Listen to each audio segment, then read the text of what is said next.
उसका भी हृदय जल रहा है, आपका जल रहा है। तो इसीलिए अब ज्यादा वो हो जाता है इसी में, तो फिर एक दूसरे के प्रति द्वेष भाव पुष्ट हो जाता है, या तलाक हो जाती है, या मारपीट हो जाती है, हिंसा में उतर जाता है खेल। तो इसीलिए हम बार बार मना करते हैं कि जो बच्चों का जीवन चरित्र बिगड़ रहा है, इस पर सुधार किया। उसका भी हृदय जल रहा है, आपका जल रहा है। तो इसीलिए अब ज्यादा वो हो जाता है इसी में, तो फिर एक दूसरे के प्रति द्वेष भाव पुष्ट हो जाता है, या तलाक हो जाती है, या मारपीट हो जाती है, हिंसा में उतर जाता है खेल। तो इसीलिए हम बार बार मना करते हैं कि जो बच्चों का जीवन चरित्र बिगड़ रहा है, इस पर सुधार किया। उसका भी हृदय जल रहा है, आपका जल रहा है। तो इसीलिए अब ज्यादा वो हो जाता है इसी में, तो फिर एक दूसरे के प्रति द्वेष भाव पुष्ट हो जाता है, या तलाक हो जाती है, या मारपीट हो जाती है, हिंसा में उतर जाता है खेल।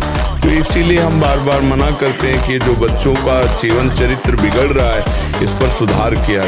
उसका भी हृदय जल रहा है, आपका जल रहा है।